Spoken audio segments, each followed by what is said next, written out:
첫째 목사라는 말이 어떻게 들리실지 모르겠지만 지금 저의 정체성을 표현하는 가장 적절한 단어가 이 첫째 목사인 것 같아요. 모든 게 처음이라 많이 어설프거든요.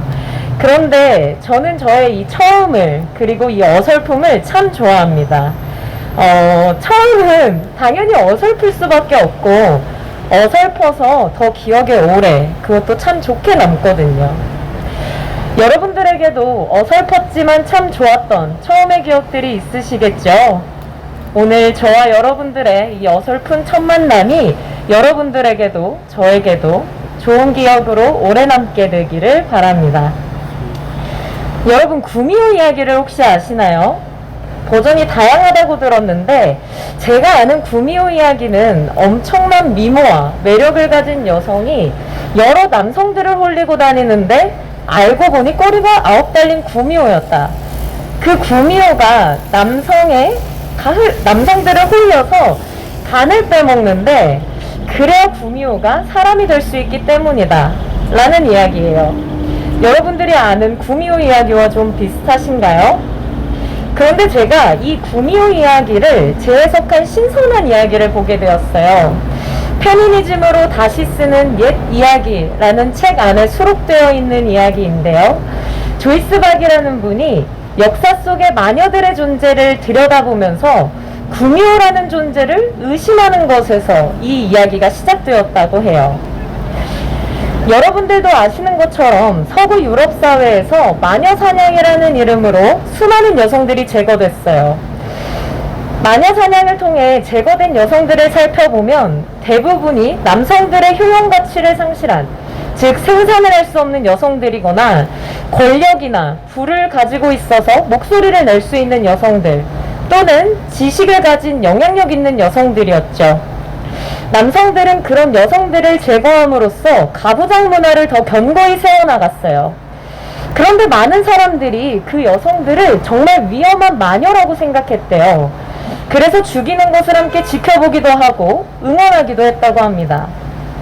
이러한 맥락에서 우리도 의심을 품고 재해석된 구미호의 이야기를 간단히 한번 드려볼게요. 사람들이 구미호라고 부르는 한 여성이 있었어요. 사람들은 그 여성을 노골적으로 피하기도 하고 놀리기도 하면서 마을에서 계속해서 그 여성을 배제해 나갔어요. 그러다 한 아이가 그 여성과 만나게 됩니다. 그런데 아이의 눈에는 이 여성은 꼬리도 없고 소문처럼 위협적이지도 않아요. 그냥 말이 조금 어눌하고 행동이 조금 어눌할 뿐 너무 따뜻한 사람이었어요. 하루는 그 여성을 놀려대던 동네 친구들을 피해서 아이와 이 여성이 함께 숨게 됩니다. 그러다 동네 삼촌들이 이야기를 하는 것을 듣게 돼요. 구미호가 왜 구미호인지 알아? 꼬리를 달아주니까 구미호지. 어디 보자. 둘, 셋.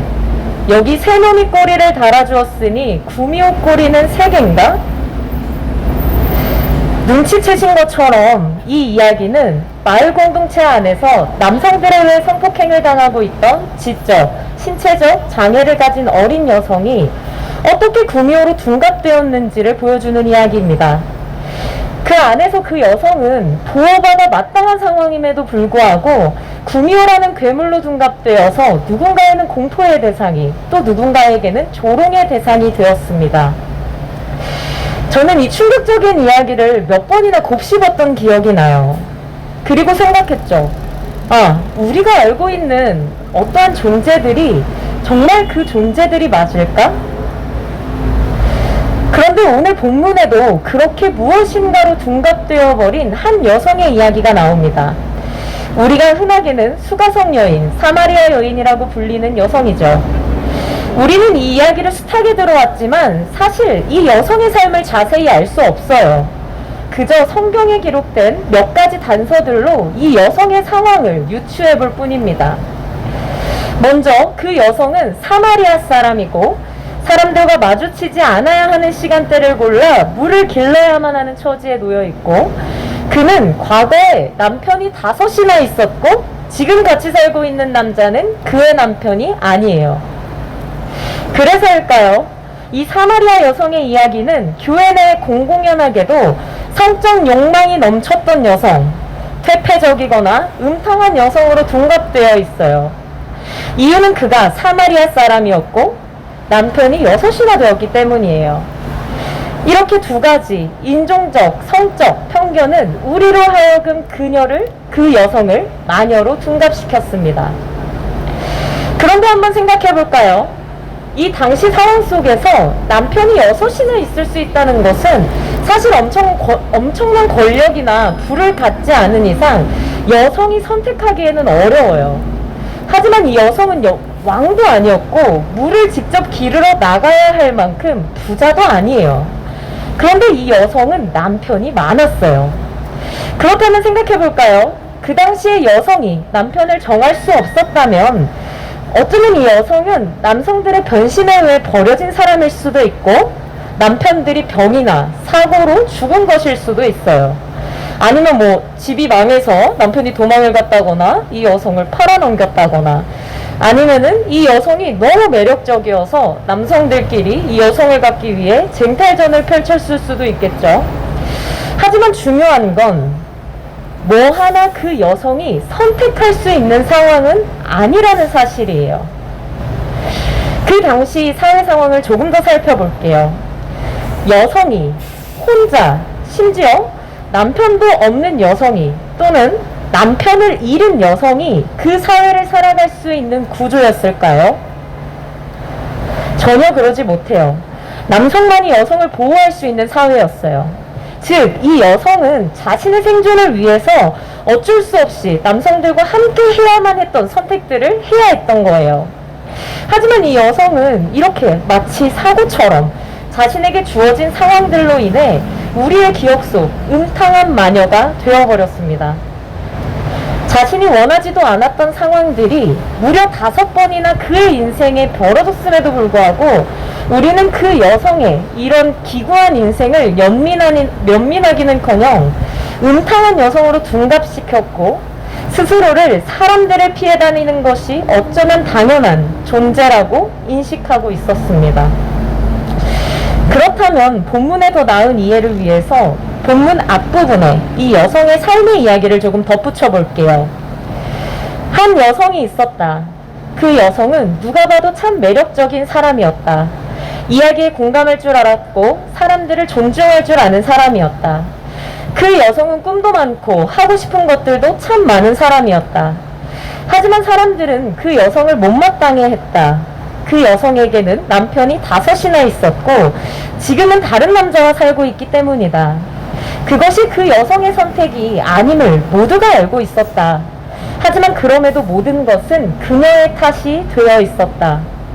그 여성은 매일을 절망했다. 결국 그 안에서 그 여성은 뾰족해져만 갔다. 스스로를 보호하기 위해 더 날카롭게 가시를 세웠다. 그 여성은 사람들을 만나는 것도 싫었다. 모두가 자신을 욕하는 것만 같았기 때문이다. 어느 날도 여느 날처럼 사람들이 없는 시간에 우물가루가 물을 기르고 있었다. 그런데 어떤 의심스러운 남자가 찾아오더니 그 여성에게 대뜸 물을 달라고 말했다. 그 여성은 저 사람도 나를 꼬시려고 하나? 아니면 내가 사마리아 사람이라 나에게 해코지를 하려고 하나? 아니면 내가 여성이라 쉬워 보이나? 이런 여러 가지 생각이 들어 그를 경계할 수밖에 없었다. 어떠신가요? 이렇게 하면 본문이 조금 더 이해가 잘 되실까요? 이런 맥락으로 오늘의 본문을 한 번 더 살펴볼게요. 여성이 물을 기르고 있는데 지나가던 예수가 그 여성에게 물을 달라고 합니다. 하지만 여성은 예수를 경계하며 쉽게 물을 주지 않아요. 예수는 그런 여성을 보며 당신이 내가 누구인지 알면 나에게 물을 달라고 했을 거예요. 그리고 저는 당신에게 생수를 주었을 거예요. 내가 주는 물은 그 사람 속에서 영원에 이르게 하는 목마르지 않는 샘물이 될 것이에요. 라고 말을 합니다. 그래서 여성은 당연하게도 예수에게 그 물을 달라고 해요. 자신이 목마르지 않을 수 있도록 자신이 사람들의 눈을 피해서 이곳까지 나오는 수고를 하지 않을 수 있도록 말이에요. 그런데 예수는 그 말을 듣고는 뜬금없이 남편을 불러오라고 합니다. 심지어 예수는 그 여성이 과거에 남편이 5이나 있었고 지금 같이 살고 있는 남자가 남편이 아니라는 사실까지도 알아요. 그런데도 굳이 예수는 그 여성의 처지를 들춰냅니다. 여성은 단지 물을 달라고 했을 뿐인데 말이죠. 성서학자 김진호 선생은 예수가 그 여성의 처지를 다시금 여성에게 상기시켰다고 말합니다. 그리고 여성이 충족되지 않은 상태로 숨겨놓았던 욕망을 예수가 다시 되살아나도록 부추기고 있다고 말합니다. 그렇다면 우리는 이렇게 전제해 볼까요? 예수는 이미 여성이 달라고 하는 그 물을 준 것입니다. 그런데 우리가 흔히 물을 떠올렸을 때 어떠한 갈증을 해소시켜주는 것으로 생각해요. 물을 기능적으로 바라본 것이죠. 그런데 참 이상해요. 생각해보면 예수는 그 여성에게 무엇도 주지 않았어요.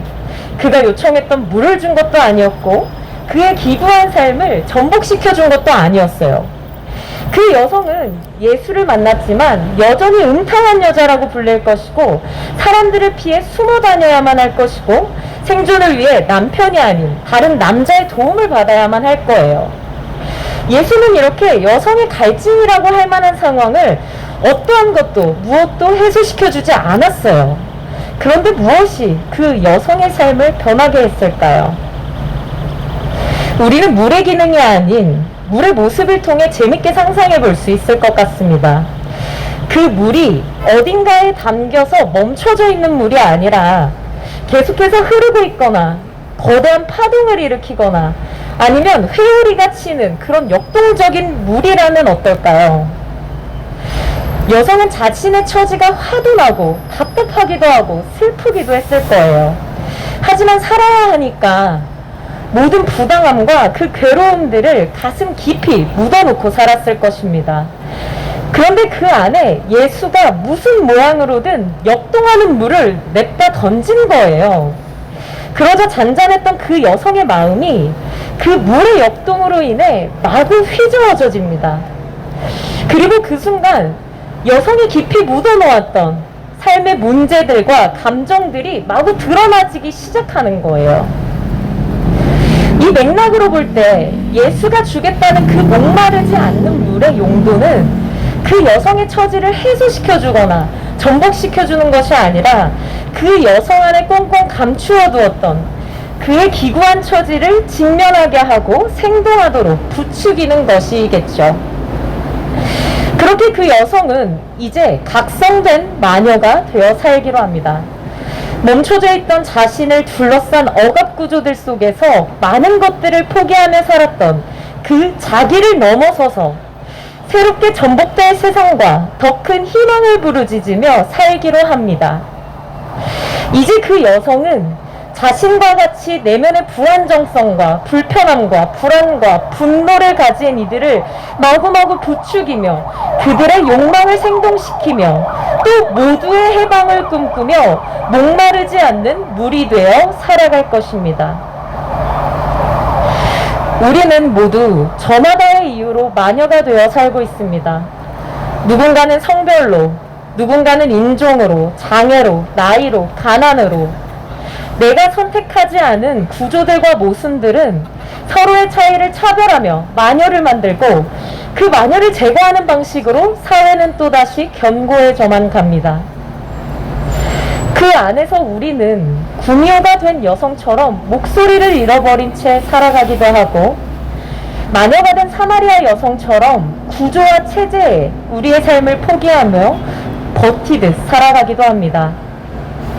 하지만 차별과 배제의 경험들이 만들어낸 그러한 분노, 불안정성은 여전히 우리 안에 존재합니다. 그리고 그것들은 우리가 알고 있는 하나님의 정의와는 모순되기에 우리는 이렇게 또다시 이곳에 모였습니다.